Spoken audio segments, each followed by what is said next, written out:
This is example 10.2 from chapter light. An object 4 centimeter in size is placed at 25 centimeter in front of a concave mirror of focal length 15 centimeter.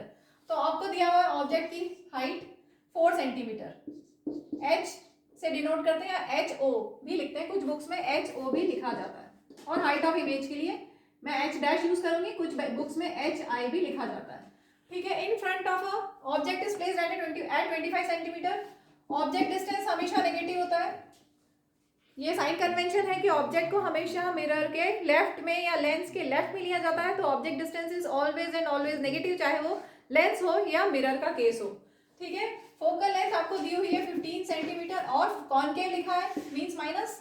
Concave mirror, concave lens, दोनों में F negative होता है. Convex mirror, convex lens, दोनों में F positive होता है. ठीक है. तो अब हमें फाइंड करना है at what distance from the mirror should a screen be placed. Screen को कितने डिस्टेंस पे रखें to get a sharp image, मतलब इमेज कितने डिस्टेंस पे बन रही है. ठीक है. तो हमें इमेज डिस्टेंस फाइंड करना है. अब हम लगाते हैं mirror formula. Using mirror formula 1/v plus 1/u equal to 1/f. So 1/v will be 1/f minus 1/u. 1/f is minus 15 minus 1/u is minus 25. ठीक है. अब नेगेटिव साइन को ऊपर लिख दें. हमेशा जब भी फाइनल सॉल्व करेंगे, एलसीएम लेना होगा, तो नेगेटिव साइन को ऊपर लिखेंगे. ये माइनस माइनस प्लस हो गया. अब हम 15 और 25 का एलसीएम लेते हैं. 75. यहाँ पर कितना हो जाएगा? माइनस 15 5 का 75 और 25 3 का 75. So this comes out to be minus 2/75. So 1/v is minus 2/75. So v will be minus 75/2. ये आप लिख सकते हैं. v is minus 37.5 centimetre. तो at what distance from the mirror, ये हमें मिल गया. Image is at a distance of 37.5 centimetre from the mirror. और नेगेटिव साइन का मतलब क्या हुआ? लेफ्ट साइड में.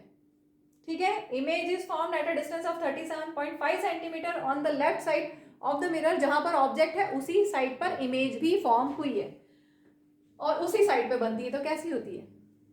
Real and inverted. तो नेचर भी मिल गया हमें, रियल एंड इन्वर्टेड. ठीक है.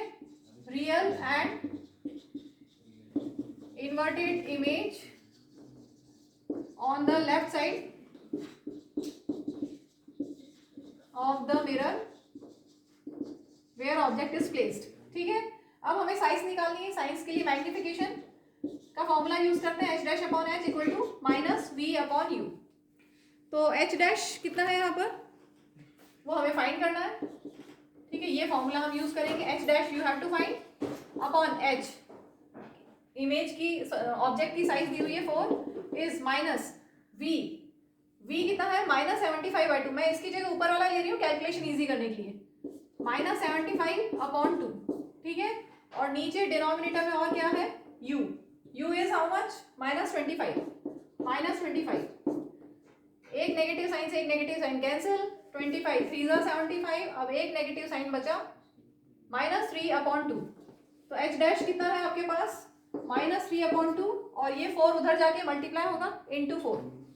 ठीक है. So h dash comes out to be minus 6 centimetre. यहां से भी आपको दिख रहा है माइनस 6 सेंटीमीटर, मतलब नीचे बनेगा. जो आपका प्रिंसिपल, जो मेन लाइन होती है प्रिंसिपल एक्सिस, उसके नीचे बनेगी इमेज. और कितनी साइज होगी उसकी? 6 सेंटीमीटर.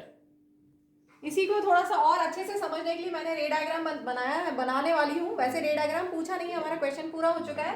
इमेज रियल इन्वर्टेड है और साथ में एनलार्ज्ड है, क्योंकि मैग्निफिकेशन हमें h डैश, मैग्निफिकेशन से हमने h डैश निकाला है 6 सेंटीमीटर. वो ऑब्जेक्ट की हाइट से बड़ा है. ऑब्जेक्ट 4 सेंटीमीटर का है, इमेज 6 सेंटीमीटर की बनी है, मतलब इमेज एनलार्ज्ड बनी है.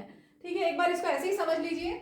आपके पास यहाँ पर दिया है 25 सेंटीमीटर फोकल लेंथ, मतलब पोल और फोकस का डिस्टेंस 25 सेंटीमीटर आपको दिया हुआ है. और ऑब्जेक्ट फोकल लेंथ 15 सेंटीमीटर है. फोकल लेंथ 15 सेंटीमीटर है और ऑब्जेक्ट 25 सेंटीमीटर डिस्टेंस पे. 15 का डबल 30. तो इसका मतलब ऑब्जेक्ट यहाँ पर गई है. 25 सेंटीमीटर ऐसा कुछ होगा. ठीक है. तो ऑब्जेक्ट जब बिटवीन सी एंड एफ होता है तो इमेज कहाँ बनती है? Beyond C. ये तो याद है ना. रूल फॉलो करेंगे अगर incident ray is parallel to principal axis then after reflection it passes through focus. और अगर लाइट रे फोकस से जाती है तो it goes parallel to principal axis after reflection. तो ये इमेज बन गई बियॉन्ड सी। कैसी है? Real, inverted and enlarged.